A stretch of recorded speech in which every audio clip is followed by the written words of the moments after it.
I've been a forest ranger for 3 years. Yesterday I learned what a code black warning means, and I wish I hadn't. The static from my handheld radio cut through the silence of Tower 9 at exactly 6:47 a.m. Ranger Callahan, this is Base. We need you to run a perimeter check on the northwest sector. Got some weird readings on the seismic monitors overnight. I grabbed my thermos of coffee and clicked the transmit button. Copy that, dispatch. Anything specific I should be looking for?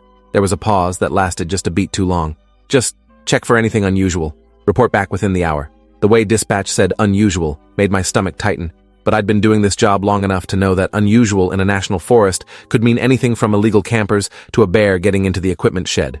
I'd seen rangers panic over raccoons more times than I could count.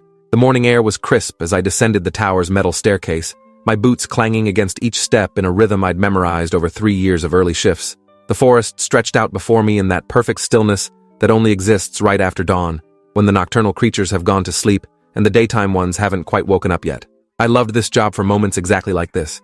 The solitude, the responsibility, the feeling of being a guardian of something ancient and important. My truck was parked at the base of the tower, covered in a thin layer of morning dew that caught the rising sun like diamonds. As I climbed in and started the engine, I noticed my radio was picking up more static than usual. Not enough to worry about, but enough to be annoying.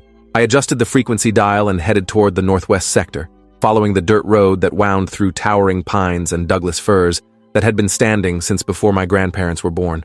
The seismic station was about 20 minutes from my tower, tucked into a clearing that the Forestry Service had carved out specifically for monitoring equipment.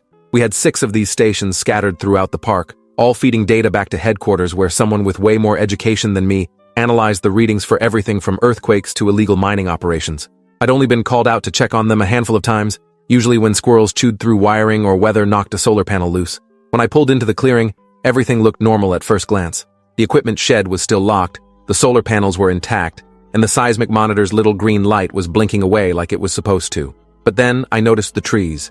About 30 feet from the station, in a perfect circle roughly 40 feet in diameter, every tree was stripped of bark, from about knee height to roughly 8 feet up. Not damaged or scratched, stripped, like someone had taken a potato peeler to each trunk and removed the bark in clean vertical strips.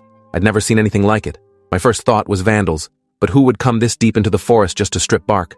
And why in such a perfect circle? I walked the perimeter taking photos with my phone, and that's when I noticed the ground inside the circle was completely dead.